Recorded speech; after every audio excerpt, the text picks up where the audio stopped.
Coming up, Amazon is looking for a reduced tax bill for its massive distribution center in Fargo. A man is arrested in connection with a suspected arson case at an Islamic Center. And how many area farmers are still behind in planting their summer crops. Hello and welcome to the Nightly Review. I'm Tom Tucker. We start things off by looking at tonight's headlines, then a closer look with information tonight on how you can get involved in supporting local Special Olympics athletes. And in tonight's one-on-one, a conversation with Fargo Mayor Tim Mahoney, who provides an update on a townhome project which caused a stir recently at a city commission meeting.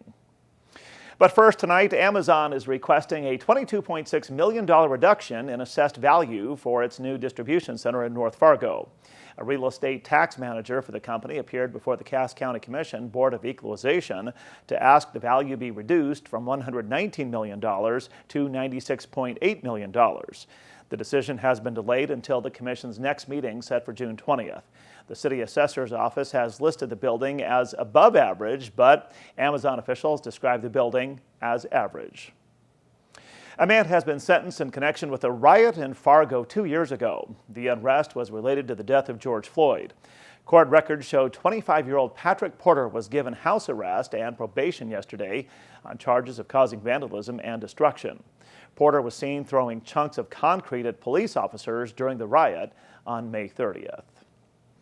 A new restaurant is opening in downtown Fargo. Boss's Pizza and Chicken at 228 Broadway officially opened this morning.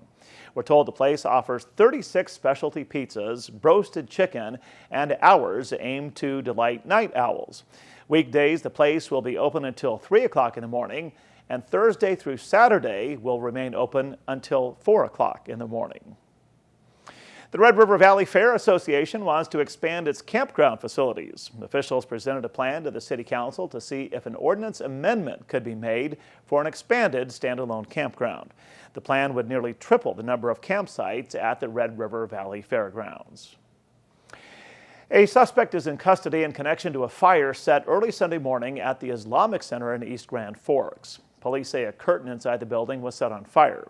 The fire is being investigated as an arson. The suspect has not yet been formally charged, and their name has not yet been released. We're told the fire did not cause significant damages. Well, if you are looking to take part in early voting for Tuesday's election, the early voting happening now in Cass County, one voter gives this advice. Go early. It's much easier to get it done early. You don't have the crowds. I was thinking about waiting until the 14th, but then we said, nope, let's do it this week. It's early vote. It was easy. We're less than a mile from here, and it was easy to do. WDAY Radio spoke with Fargo resident Kathy Frankhauser about her voting experience on Monday. She says voting in person took her less than 15 minutes. Early voting is open now through Friday, beginning at 10 o'clock in the morning and running until 6 o'clock at night at several locations, including the Fargo Dome, West Acres Mall Community Corner, and the Doubletree Inn in West Fargo.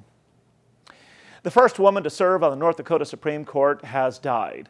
Beryl Levine died Saturday at her home in San Mateo, California. The Winnipeg native was appointed to the court in 1985 by Governor George Sinner and served until her retirement in 1996. Levine was 86 years old. A trial for two former Minneapolis police officers charged in George Floyd's death is being delayed. To Tao and J. Alexander King will now stand trial in early January.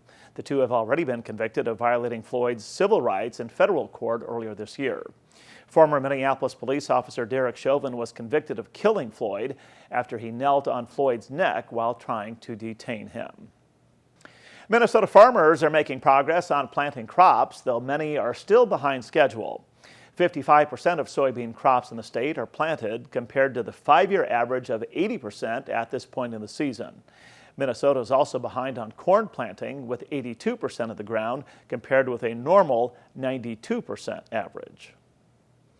And the Rib Fest in Fargo is about to get underway. The festival, featuring tender, savory ribs, also serves up pulled pork, brisket, and other sandwiches. The festival kicks off tomorrow morning at 11 o'clock in the parking lot of the Fargo Dome and runs through Saturday. More than a dozen vendors from Texas, the East Coast, and Midwest will all be firing up their smokers. Makes me hungry. In a closer look tonight, if you are looking to support local athletes, look no further than Special Olympics North Dakota. If anybody listening wants to go to a games, we have our own, our second half of our state games this summer are on the 25th of June. You know, if you come out or want to volunteer, I mean, once you go, you're hooked, and you get to see kind of what our athletes are going through. Special Olympics North Dakota Director of Development Victor Meza telling WDAY's Bonnie and Friends the organization needs volunteer coaches and staff.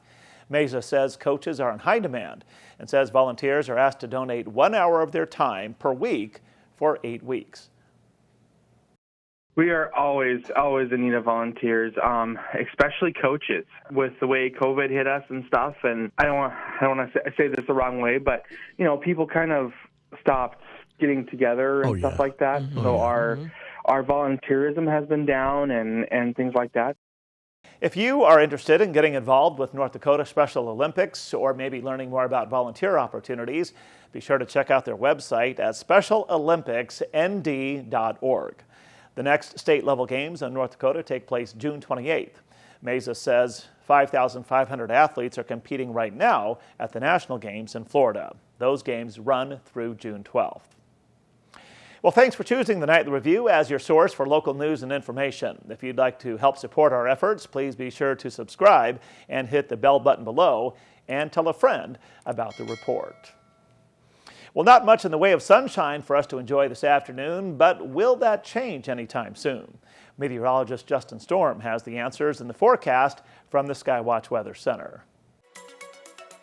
Thanks, Tom. As we head through the rest of this evening and throughout the overnight hours, skies are going to remain mostly cloudy with a slight chance for a couple light showers across the area. Temperatures stay mild tonight as well, only in the mid-50s, and they'll rebound back into the lower 70s for your Wednesday afternoon. We will see sunshine returning with partly cloudy to partly sunny skies, a slight chance for an isolated sprinkle or two, but most of the area is going to remain dry with light wind. The wind will pick up just a touch for your Thursday out of the north, around 10 to 15 miles per hour. We'll have another partly cloudy afternoon with mid-70s common across the area and another slight chance for a few scattered showers arriving late in the day on Thursday into Thursday night.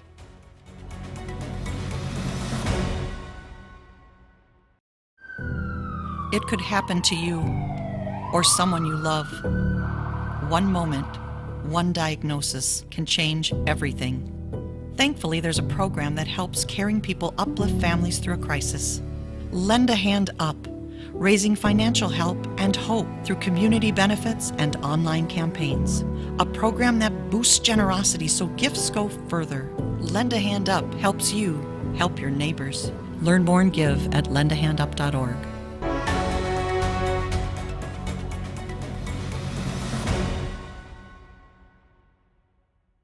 Welcome back to the Nightly Review.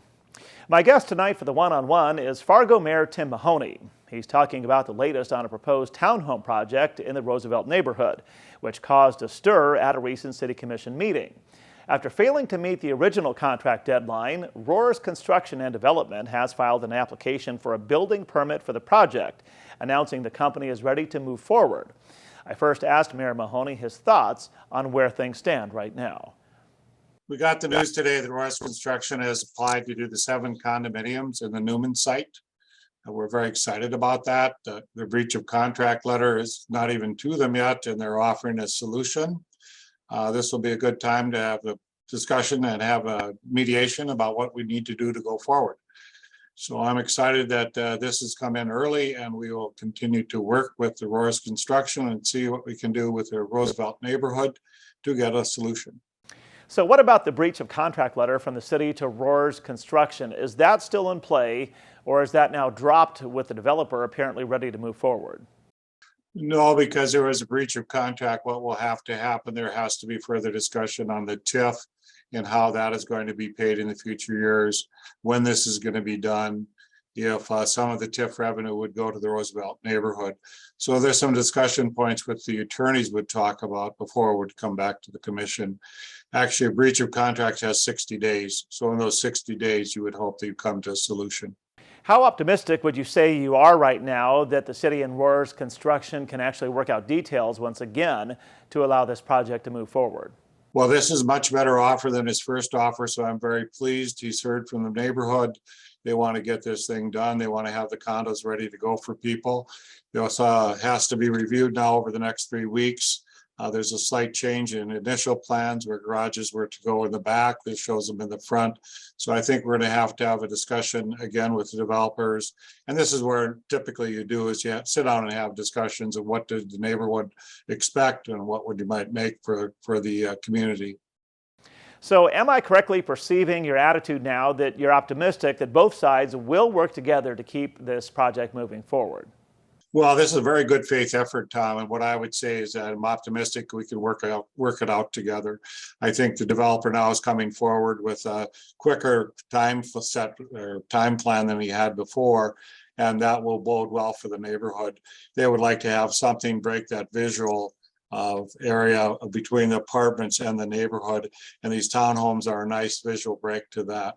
So, and I think also the construction speed is also going to help the neighborhood be more happy with this, where they're going to finish this by the end of this year.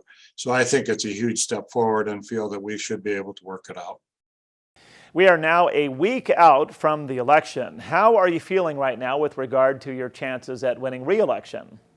I think people know my record. They know my style of leadership and know I love Fargo and want the best for Fargo. I think you look at that record, I think you're going to find the silent majority are going to vote for an old mayor. I think that as mayor, I've done well. The city's on a growth cycle. We've got great jobs. We've got great things going on. And I would just like to look at long-term sustainability. Things are going well, but how do we continue to make things happen in that regard? You're new to the community, and you've also noted, it's a great community to be part of. And I think Fargo's great. I think we have a lot of great things going on, and we need to continue to work on those elements. And there's some big challenges we have with drought protection that need to go forward. So my feelings and my feedback in the community is very positive. And I'll continue to carry that to the polls. I hope people get out and vote. That's what really needs to happen. I'd like to thank Fargo Mayor Tim Mahoney for joining me for tonight's one-on-one conversation. Mahoney is seeking re-election, and his opponents include Shannon Roars-Jones, who serves as a general counsel for Roars Construction. She is now scheduled to be my guest for tomorrow night's one-on-one conversation. Well, that will do it for this Tuesday night, June 7th, 2022. I'm Tom Tucker. Thanks for watching the Nightly Review.